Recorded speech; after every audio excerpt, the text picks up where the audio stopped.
Hello दोस्तों, स्वागत है आपका मेरे चैनल पर। तो दोस्तों, आज मैं आपको एक छोटी सी कहानी सुनाना चाहूँगा जिससे आपकी आंखें खुल जाएंगी और आपको जीवन का सार पता लग जाएगा। तो दोस्तों, इस कहानी का नाम है सूचना देने वाले को 40,000 रुपये का इनाम। तो ये कहानी है एक आदमी के बारे में जिसका नाम है गोपाल सिंह। गोपाल सिंह एक सेवानिवृत्त अध्यापक हैं। सुबह 10 बजे तक ये एकदम स्वस्थ प्रतीत हो रहे थे। शाम के 7 बजते बजते तेज बुखार के साथ साथ वे सारे लक्षण दिखाई देने लगे जो एक कोरोना पॉजिटिव मरीज के अंदर दिखाई देते हैं। परिवार के सदस्यों के चेहरे पर खौफ साफ साफ दिखाई पड़ रहा था।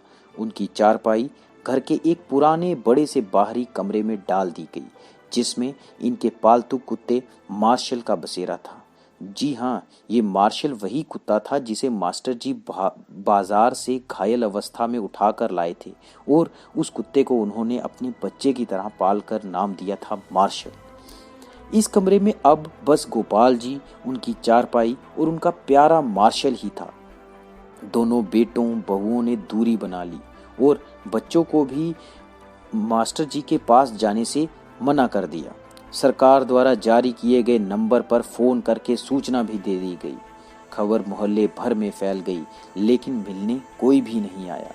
साड़ी के पल्ले से मुंह लपेटे हुए, हाथ में छड़ी लिए पड़ोस की कोई एक बूढ़ी अम्मा आई और गोपाल जी की पत्नी से बोली, अरे कोई इसके पास दूर से खाना भी सरका दो, वे अस्पताल वाले तो इसे भूखे को ही ले जाएंगे उठा के। अब प्रश्न ये था कि उनको खाना देने के लिए कौन जाए। बहुओं ने खाना अपनी सास को पकड़ा दिया। अब गोपाल जी की पत्नी के हाथ थाली पकड़ते ही कांपने लगे, पैर मानो खूंटे से बांध दिए गए हों। इतना देखकर वह पड़ोसन बूढ़ी अम्मा बोली, अरे तेरा तो पति है, तू भी मुंह बांध के चली जा और दूर से थाली सरका दे, वो अपने आप उठाकर खा लेगा। सारा वार्तालाप गोपाल जी चुपचाप सुन रहे थे। उनकी आंखें नम थी और कांपते होठों से उन्होंने कहा, कोई मेरे पास ना आए तो बेहतर है, मुझे भूख भी नहीं है। इसी बीच एम्बुलेंस आ जाती है और गोपाल जी को एम्बुलेंस में बैठने के लिए बोला जाता है। गोपाल जी घर के दरवाजे पर आकर एक बार पलट कर अपने घर की तरफ देखते हैं। पोती पोते प्रथम तल की खिड़की से मास्क लगाए दादा को निहारते हुए और उन बच्चों के पीछे सर पर पल्लू रखे उनकी दोनों बहुएं दिखाई पड़ती हैं। घर के दरवाजे से हटकर बरामदे पर दोनों बेटे काफी दूर अपनी माँ के साथ खड़े थे। विचारों का तूफान गोपाल जी के अंदर उमड़ रहा था। उनकी पोती ने उनकी तरफ हाथ हिलाते हुए टाटा एवं बाय बाय कहा। एक क्षण तो उन्हें लगा कि जिंदगी ने अलविदा कह दिया है। गोपाल जी की आंखें आंसुओं से भर उठी। उन्होंने बैठकर अपने घर की देहरी को चूमा और एम्बुलेंस में जाकर बैठ गए। उनकी पत्नी ने तुरंत पानी की भरी बाल्टी घर की उस देहरी पर उड़ेल दी जिसको गोपाल जी चूम कर एम्बुलेंस में बैठे थे। इसे तिरस्कार कहो या मजबूरी, लेकिन ये दृश्य देखकर कुत्ता भी रो पड़ा और उसी एम्बुलेंस के पीछे पीछे हो लिया जो गोपाल जी को अस्पताल लेकर जा रही थी। गोपाल जी अस्पताल में 14 दिन के ऑब्जर्वेशन पीरियड में रहे। उनकी सभी जांच सामान्य थी और उन्हें पूर्णतः स्वस्थ घोषित करके छुट्टी दे दी गई। जब वह अस्पताल से बाहर निकले तो उनको अस्पताल के गेट पर उनका कुत्ता मार्शल बैठा दिखाई दिया। दोनों एक दूसरे से लिपट गए।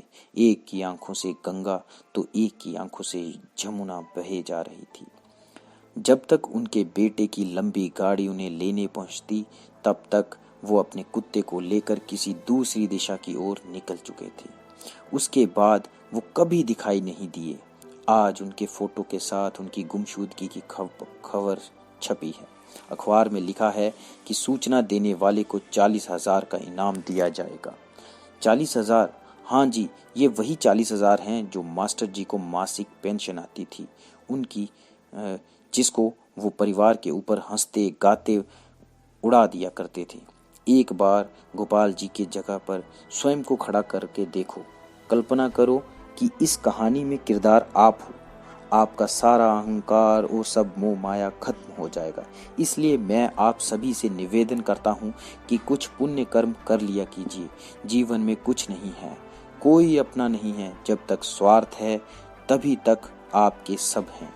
जीवन एक सफर है, मौत उसकी मंजिल है, मोक्ष का द्वार कर्म है, यही सत्य है। तो इस कहानी से दोस्तों जो शिक्षा मिलती है, मैं अंत में कुछ लाइनें आपके सामने कहना चाहूँगा। हे कोरोना, तू पूरी दुनिया में मौत का तांडव कर रहा है, पर सचमुच में तूने जीवन का सार समझा दिया है।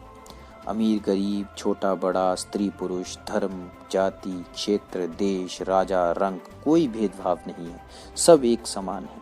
असली धर्म इंसानियत है। निस्वार्थ भाव से निष्काम कर्म, सच्चाई, ईमानदारी, निर्मल प्रेम, मधुर वाणी, सद्भाव, भाईचारा, परोपकार करना ही सर्वश्रेष्ठ है। धन्यवाद।